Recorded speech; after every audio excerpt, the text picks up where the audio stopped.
Hello दोस्तों, स्वागत है आप सभी का हमारे YouTube channel science GK and JS में। एसएसजीडी एग्ज़ाम 2024 6 मार्च के 4th शिफ्ट का एग्ज़ाम खत्म हो चुका है और अब तक मेरे पास से रियल क्वेश्चन आ चुके हैं जो एग्ज़ाम में पूछे गए थे। तो शुरू करते हैं आज का वीडियो, देख लेते हैं आज की 4th शिफ्ट में किस पर क्वेश्चन पूछे गए जीके एंड हिंदी के।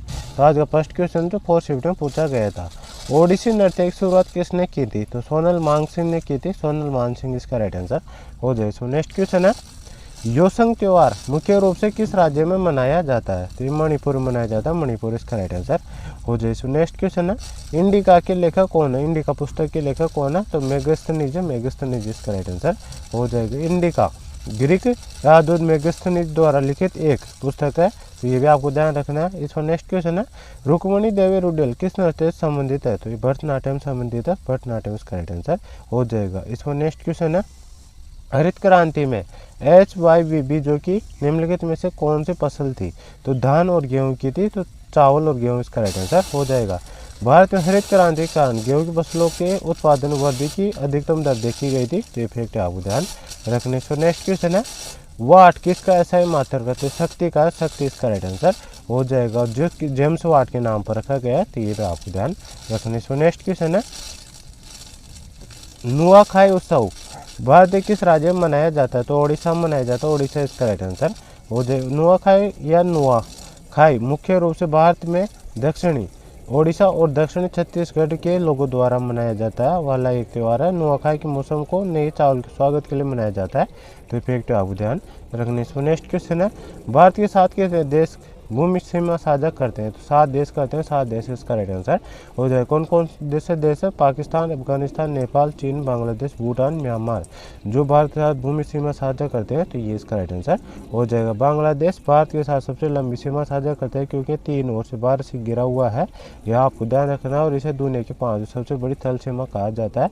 इफेक्ट आपको ध्यान रखना है। अफगानिस्तान अन्य 6 देशों में भारत के साथ सबसे कम सीमा साझा करता है, तो ये भी आपको ध्यान रखने से। नेक्स्ट क्वेश्चन है, आयुष्मान भारत योजना किसने शुरू की थी? नरेंद्र मोदी जी के द्वारा की गई थी, इसका राइट आंसर हो जाएगा।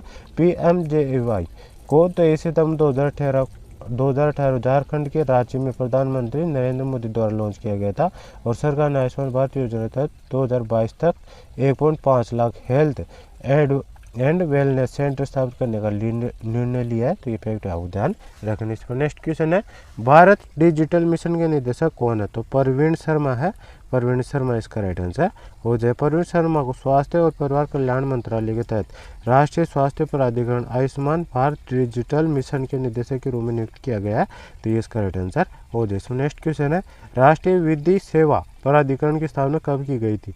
9 नवंबर 1995 की गई थी, ये इसका राइट आंसर हो जाएगा। राष्ट्रीय विधि सेवा प्राधिकरण नालसा की स्थापना 9 नवंबर 1995 को हुई थी। ये एक विधायी निकाय है, इसका मुख्यालय नई दिल्ली में, तो ये फैक्ट आपको ध्यान रखने से। नेक्स्ट क्वेश्चन है, टेबल टेनिस में पहला गेम कितने पॉइंट का होता है? तो 11 पॉइंट का होता है, 11 इसका राइट आंसर हो जाएगा। टेबल टेनिस से एक गेम 11 अंकों का होता है, हालांकि एक गेम को कम से कम 2 अंकों के अंतर से जीता जाना चाहिए। अगर 2 खिलाड़ी 10 अंक शामिल हो जाते हैं तो मतलब उसमें टाई हो जाता है खेल के अंतर्गत, ये भी आपको ध्यान रखने से। नेक्स्ट क्वेश्चन है, ISSF विश्व चैंपियनशिप 2023 बाकू में इंडिया ने कितने पदक जीते थे? तो 14 पदक जीते थे, जिनमें 6 स्वर्ण और 8 कांस्य पदक थे, तो ये भी आपको ध्यान रखना है। इसमें नेक्स्ट क्वेश्चन पूछा गया था, भारतीय रिजर्व बैंक का कार्य क्या है?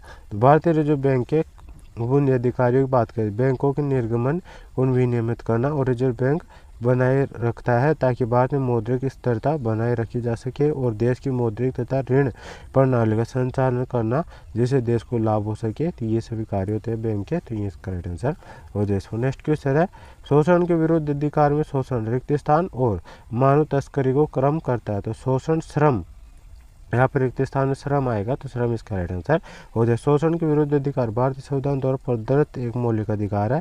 इसका उद्देश्य लोगों के शोषण और उनकी इच्छा के विरुद्ध काम करने के लिए मजबूर होने से बचना है, तो इफेक्ट आपको ध्यान रखने से। नेक्स्ट क्वेश्चन है, 2022 एशियाई खेलों की मेजबान कौन से शहर में हुई थी?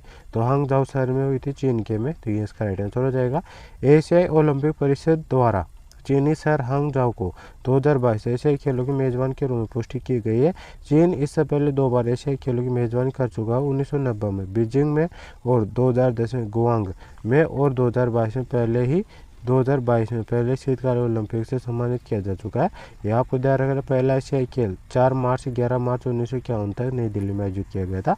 तो इफेक्ट आपको ध्यान रखने। इस पर नेक्स्ट क्वेश्चन है, मृणालिनी साराभाई किस प्रकार के नृत्य के लिए प्रसिद्ध थी? तो भरतनाट्यम के लिए प्रसिद्ध थी। भरतनाट्यम इसका राइट आंसर हो जाएगा। मृणालिनी साराभाई एक भारतीय शास्त्रीय नृत्यांगना और कोरियोग्राफर थी। उन्होंने प्रसिद्ध वैज्ञानिक विक्रम साराभाई से शादी की थी। मृणालिनी साराभाई पद्मश्री 1965 और पद्म भूषण 1992 प्राप्त करता है। उन्हें वर्ष 1994 नई दिल्ली में प्रतिष्ठित संगीत नाटक अकादमी फेलोशिप से भी सम्मानित किया गया था। तो ये भी आपको ध्यान रखने। नेक्स्ट क्वेश्चन है, निर्धनता का कारण कौन सा नहीं है? तो जनसंख्या की कमी नहीं है। तो ये इसका राइट आंसर हो जाएगा। नेक्स्ट क्वेश्चन है, सत्यशोधक समाज की स्थापना किसने की थी? ज्योतिराव फुले ने की थी। ये इसका राइट आंसर हो जाएगा।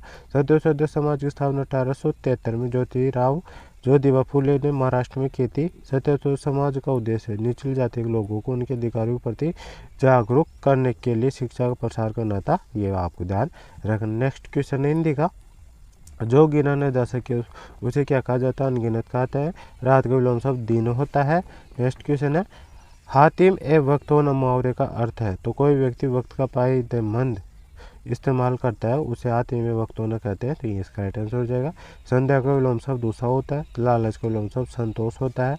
नाक भो सिकोड़ना मुहावरे का अर्थ है। तो घृणा करना या नाराज होना होता है। तो ये इसका राइट आंसर हो जाएगा। देश का विलोम शब्द विदेशज होता है। तो ये सभी क्वेश्चन थे जो आज के 4th शिफ्ट में पूछे गए थे। तो आई होप ये वीडियो आपको पसंद आए। वीडियो को लाइक कर दें, चैनल अपने चलो सब जगह बेल आइकन कर लेना, ताकि मैं जैसे ही कल आपका एग्जाम खत्म होगा और उसका एनालिसिस लेके आऊँगा तो उसका नोटिफिकेशन आप तक पहुँच जाएगा और सबसे पहले इस वीडियो को देख सकेंगे। तो मिलते हैं नेक्स्ट वीडियो में, तब तक के लिए जय हिंद जय भारत।